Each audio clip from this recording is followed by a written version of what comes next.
500, 1000 నోట్ల రద్దుతో దేశవ్యాప్తంగా ఆర్థిక వ్యవస్థలో అనేక మార్పులు చోటు చేసుకుంటున్నాయి. ముఖ్యంగా నగదు సహిత విక్రయాలకు నోట్ల ఇబ్బందులు తలెత్తుతున్న నేపథ్యంలో డిజిటల్ రెవెన్యూషన్ మొదలైంది. కూరగాయల అమ్మకాలు మొదలు నగదు సహిత విక్రయాల్లో స్వైప్ మిషన్లు, మైక్రో ఏటీఎం మిషన్ల వాడకం పెరిగింది. నెమ్మదిగా అన్ని రంగాల వారు డిజిటల్ టెక్నాలజీని వాడుతూ క్యాష్లెస్ విక్రయాలు చేపడుతున్నారు. ఇప్పటి వరకు క్రెడిట్, డెబిట్ కార్డులను స్వైప్ చేసే మిషన్లు మాత్రమే చూశాం. ఇప్పుడిప్పుడే నగదు రహిత సేవల కోసం విక్రయదారులు మైక్రో ఏటీఎంలు వాడుతున్నారు. వీటిని ఆయా బ్యాంకులు ఎంపిక చేసిన వాటి ప్రతినిధులు నిర్వహిస్తారు. వారికి సదరు మిషన్లను ఇచ్చాక వారు పెద్ద మొత్తంలో నగదును తమ వద్ద పెట్టుకుంటారు. తమ వద్దకు నగదు కోసం వచ్చే బ్యాంక్ ఖాతాదారుల నుంచి డెబిట్ లేదా క్రెడిట్ కార్డును స్వైప్ చేస్తారు. వారికి కావలసిన నగదు మొత్తాన్ని అడిగి మిషన్ లో ఎంటర్ చేయగానే కార్డ్ స్వైప్ అయిపోతుంది. దీంతో ఆ నగదు ఖాతాదారుని అకౌంట్ నుంచి కరెస్పాండెంట్ అకౌంట్ కు ఆన్లైన్ లో ట్రాన్స్ఫర్ అవుతుంది. ఆ తర్వాత ఆ కరెస్పాండెంట్ అంతే మొత్తంలో నగదును తన వద్ద ఉన్న నగదులోంచి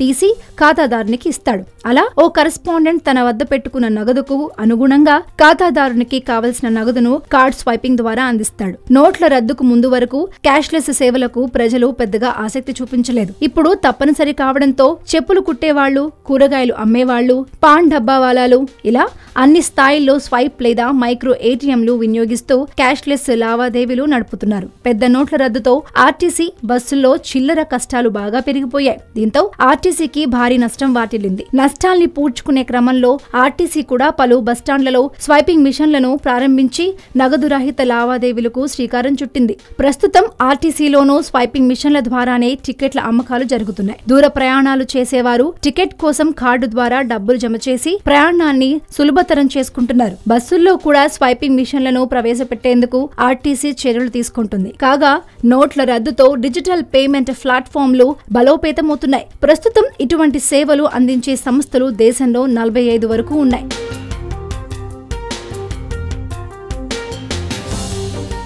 నోట్ల రద్దుతో ఇప్పుడు జనాలు ఎక్కడ చూసినా బ్యాంకులు, పోస్ట్ ఆఫీసులు, ఏటీఎం సెంటర్ల వద్ద బారులు తీరుతున్నారు. క్యాష్ డిపాజిట్ చేయటం, విత్డ్రా చేయటం, నోట్ల మార్పిడి వంటి పనులతో అధిక సంఖ్యలో ప్రజలు పొడవాటి లైన్లలో బారులు తీరి మరీ తమ పనులు పూర్తి చేసుకుంటున్నారు. అయితే బ్యాంకులు, పోస్ట్ ఆఫీసుల సంగతి అటుంచితే ఏటీఎంలు చాలా వరకు పనిచేయకపోవడం, ఇంకొన్నిటిలో ఎప్పటికప్పుడు క్యాష్ అయిపోతుండటంతో జనాలకు ఇబ్బందులు తప్పడం లేదు. ఈ క్రమంలో డిజిటల్ టెక్నాలజీ ఈ ఇబ్బందులన్నిటికీ పరిష్కారం చూపిస్తోంది. దేశంలో పెద్ద నోట్లను రద్దు చేసిన నేపథ్యంలో మొబైల్, డిజిటల్ పేమెంట్ సేవలు అందించే వారి వ్యాపారం రెట్టింపు కానున్నదన్న విషయం అసోచామ్ సర్వేలో వెల్లడైంది. బ్యాంక్ అకౌంట్ లేని వారు తమ రోజువారీ కార్యక్రమాలు, చెల్లింపులకు ఈ సేవలను వినియోగించుకుంటున్నట్టు తేలింది. నగదు చెలామణి తగ్గిపోవడంతో చాలా మంది మొబైల్, డిజిటల్ సేవలను ఆశ్రయిస్తున్నారని, దీంతో ఈ వ్యాపారం బాగా పుంజుకున్నదని సర్వేలో వెల్లడైంది. మొత్తానికి డిజిటల్ ఇండియా ఈ రకంగా రూపుదిద్దుకోబోతుంది. అయితే ఈ ప్రక్రియ తాత్కాలికంగా కాకుండా